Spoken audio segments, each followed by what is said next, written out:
Hello guys, in this video I'm going to teach you how to run the Openharmony app. Firstly, I'm going to introduce that for Openharmony development, there are two directions. One is northern and the other is southern. These two concepts is very easy to understand. Here's a navigator. For northern development, we are going to develop the apps on our phones. For southern development, that means for the embedded system. Here are some embedded systems we can see. This is the very famous Openharmony standard system.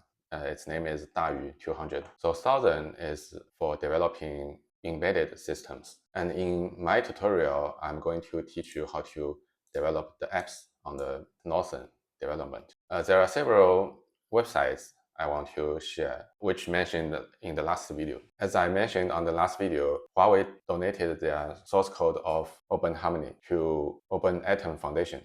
So this is the website of Open Atom organization. Here we can switch the language to English. So we can see several projects are under development. The most important and the very beginning is this Openharmony. And we can check the project codes. This is the source code of the Openharmony project. Let me check if it is up to date. Okay, it's still here.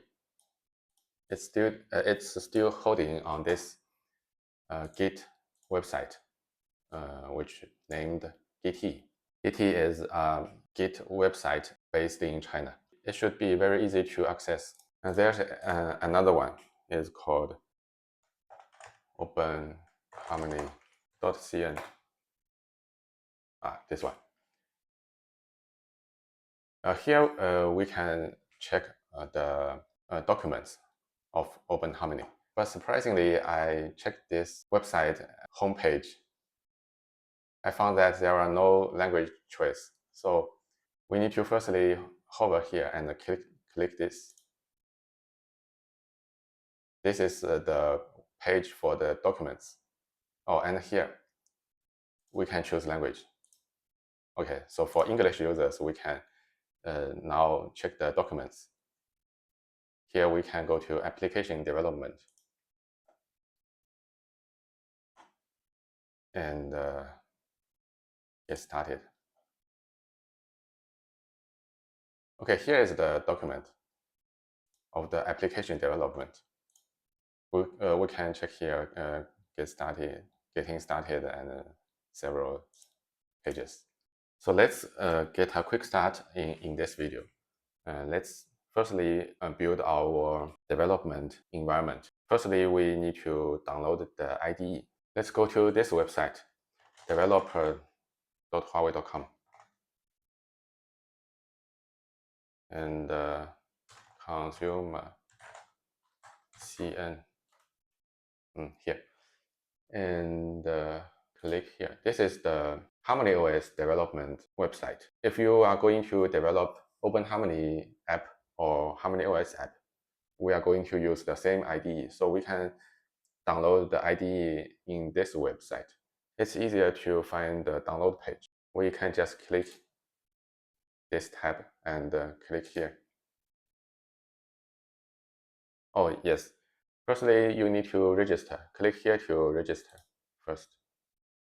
And here are all Chinese. We can change some letters in the URL. Here, language equals to, change this to EN.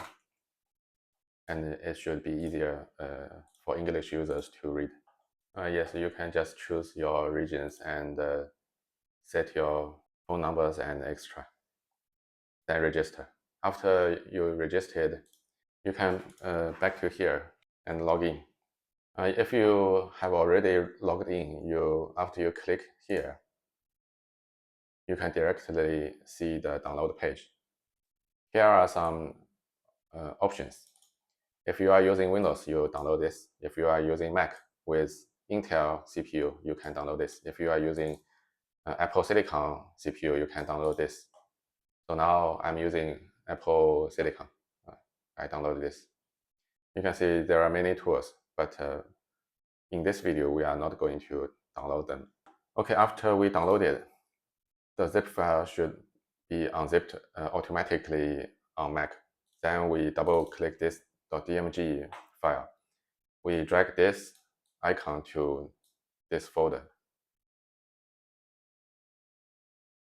We can see on the Mac, we can install apps very easily. Just drag and drop. After finished copying, we just double click this Devico Studio. This is the IDE for us to develop Harmony OS or Openharmony apps.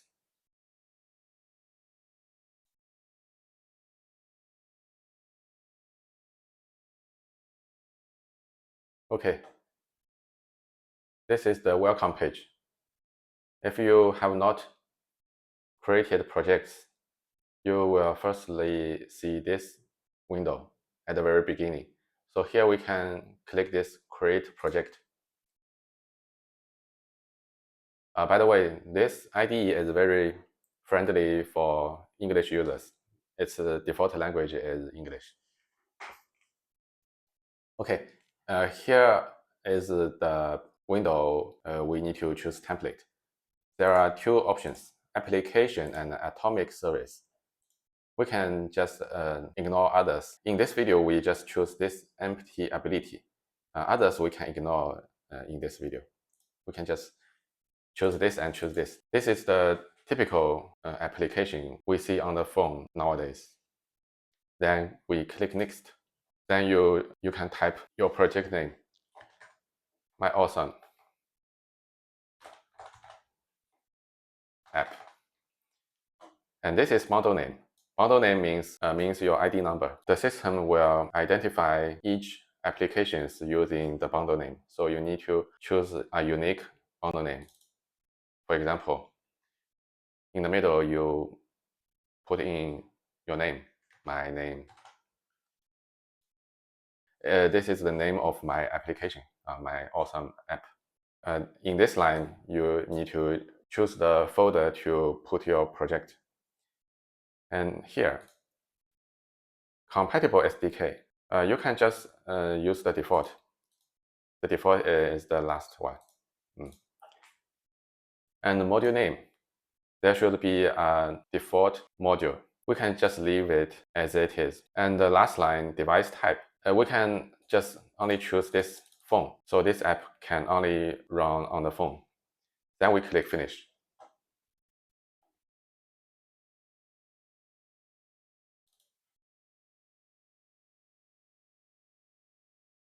Okay, we can see the UI is very familiar with Android Studio. It's actually modified from the open source IntelliJ IDE. So if you are an Android developer, you will be very familiar with this IDE UI. And after the syncing, the project is currently ready.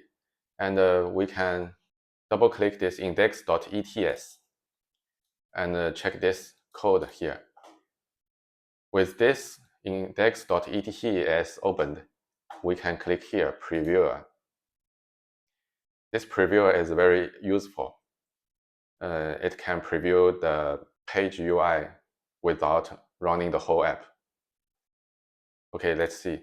Here is the hello world on the screen and hello world 1, 2, 3. Okay, you need to firstly save the file to the disk, and in the previewer it will update the content of the page. Let's try again, 4, 5, 6, and Command S. It will immediately update the content of this page. And here we can font size, change this font size. We can change to 50. Okay, it's already 50. 20, what if 20? Oh, okay. It's very fast. And font weight, just comment it. It's not bold anymore. Change to 60. Oh, it's changing very fast, immediately. And here is on-click action. So if we click this text, it will change the message to welcome. Let's check. clicked. Okay, it changed to welcome. So this previewer can not only preview the content of the page, you can also interact with it. This feature, I think, is very important and useful compared to other mobile app development platforms. And if you want to run the app, you don't need to buy a phone. You can firstly run your app on the emulator. We can click here to show the list of the devices, and in here, device manager. Okay, let's delete the exist. Here we can click new emulator, and we need to firstly download the system image. Okay, download finished. Let's click finish and then back to this image choosing pop-up. Then we click this system image, then next. Okay, we can just finish. If you want to change the RAM size, you can change the RAM size. The default setup is enough to use, so we can just leave it as 4 gigabytes. Then we click finish. Then okay, then here the run button, we click the run button. The emulator should be running. Okay, we can close this pop-up and back to this emulator. Okay, wait for several seconds. The emulator boot finished. And we swipe up. So it looks like a real phone. Oh yes, I need to change the language, right? Click this gear and let me check. Here is click this gear again. And the first line, it means language and region. Okay, click here, and choose English. Click on the right button. Okay, now it's English. So let's run our app on the emulator. It's very easy. Just click this run button. Our app will run on this emulator. Before clicking this run button, you need to choose the right device. Here we choose this Huawei phone. It's created created emulator, which is this. And then let's check if we click the text, it will change. Yes, it behaves the same as we checked in the previewer. Okay, that's all for this video. We built up our development environment and we successfully run our project on the emulator. Thanks for watching.